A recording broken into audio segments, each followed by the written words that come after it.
Selamat datang kembali di channel Om Her. Selamat datang kembali di Om. Selamat datang mana ini ya.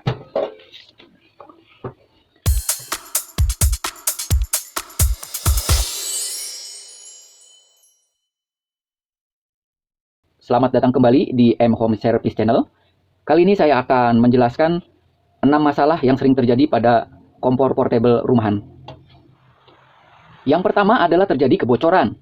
Kebocoran terjadi biasanya terjadi pada mesin valve ini, mesin utama kompor pemantik. Baik. Oke, jika gas ini kita masukkan ke tempatnya, lalu kita tekan dan bunyi ces seperti itu. Biasanya yang pertama terjadi di bagian sini, teman-teman. Konektor bagian sini. Apa penyebabnya? Penyebabnya adalah karetnya sudah rusak atau kurang bagus. Sudah mengeras atau juga robek di dalamnya. Solusinya kalau hanya banyak minyak bisa juga terjadi, bersihkan. Kalau robek diganti, teman-teman ya. Maka bunyi ngecas akan hilang. Itu yang pertama. Yang kedua, kebocoran bisa terjadi pada konektor untuk selang LPG di bagian sini, teman-teman. Yang ketiga, kerusakan atau kebocoran bisa terjadi pada kubah bagian dalam sini, teman-teman. Saya akan buka. Biasanya bunyinya yang bocor dalam sini akibat karet pengaman selnya itu sudah jelek atau robek, atau ada terjadi patah di bagian dalam. Di sini bisa jadi robek atau patah di bagian sini, teman-teman. Di bagian sini patah bisa yang kiri atau yang kanan. Itu kasus yang sering saya temukan. Yang ketiga ya. Kemudian yang keempat, kebocoran bisa terjadi di bagian sini, teman-teman. Pengeluaran gas untuk pembakaran. Saya akan buka lagi biar benar-benar jelas dan detail ya, teman-teman ya. Nah, di sini ada sel, ada karet pengaman. Ini biasanya rusak juga. Oke ya. Jadi kasus pertama kebocoran itu saya jelaskan lagi, ada 4 penyebabnya. Yang pertama di bagian sini, yang kedua di bagian sambungan LPG, yang ketiga di bagian kubahnya, mesinnya ini yang patah, yang keempat di bagian penyambung gasnya. Maaf, di bagian pengeluaran gasnya, pembakaran. Berlanjut ke bagian yang kedua, kerusakan yang sering terjadi adalah tidak bisa mengunci. Tidak bisa mengunci bagian sini, teman-teman.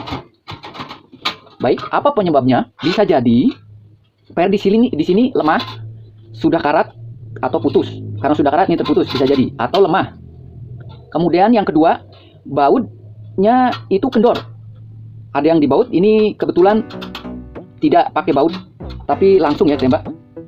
Bagaimana caranya? Jika kendor dan tidak bisa dikencangkan, kita bisa ikat di bagian sini biar lebih kencang.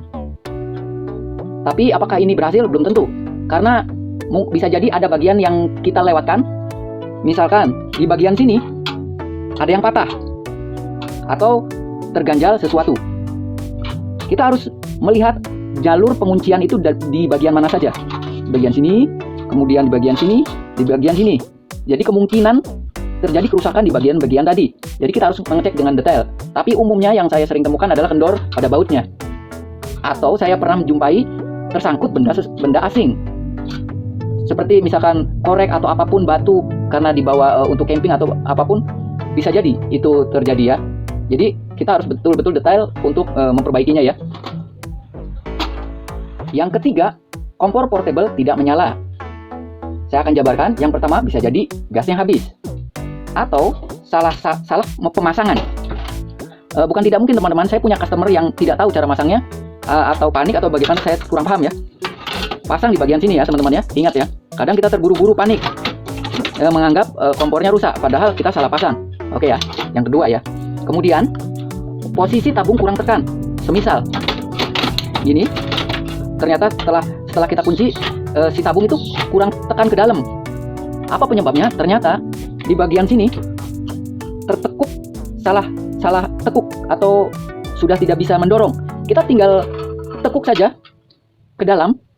Intinya bagaimana caranya si tabung ini lebih menekan ke dalam. Oke ya. Jadi permasalahan di bagian sini ya.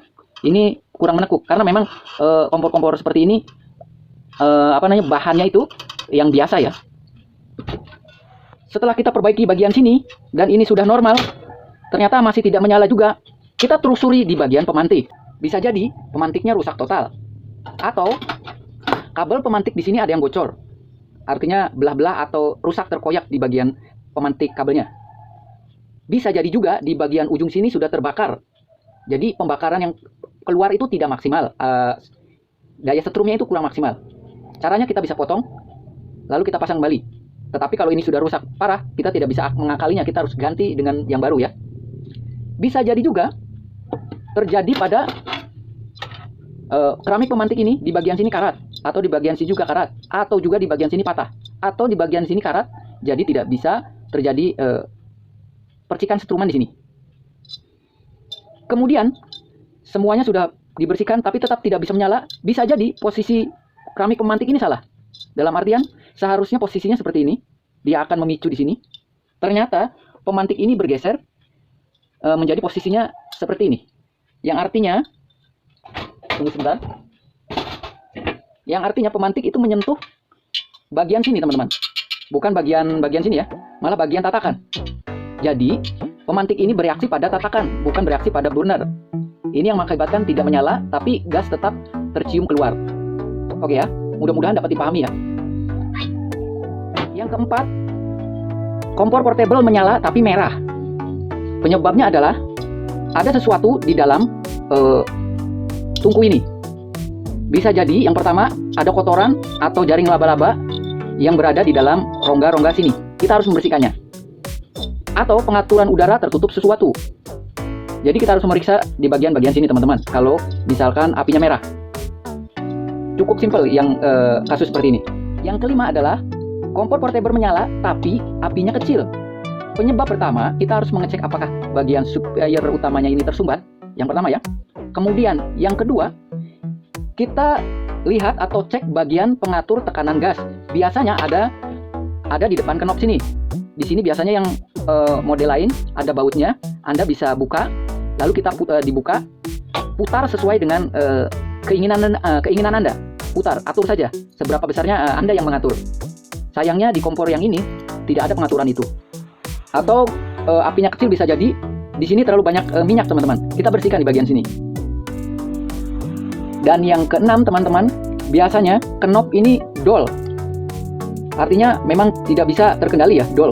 Penyebabnya adalah bisa jadi bagian sini patah teman-teman. Dan yang kedua, korek pemantik rusak. Korek pemantiknya rusak. Ini harus ganti. Baik teman-teman, itu tadi ada 6 kerusakan yang sering saya jumpai di kompor portable. Mudah-mudahan video ini bermanfaat. Bantu saya untuk mensubscribe. Saya doakan bagi Anda yang ingin membuka wirausaha menjadi teknisi kompor gas, atau Anda yang hanya sekedar menonton, diberikan kesehatan dan tetaplah semangat.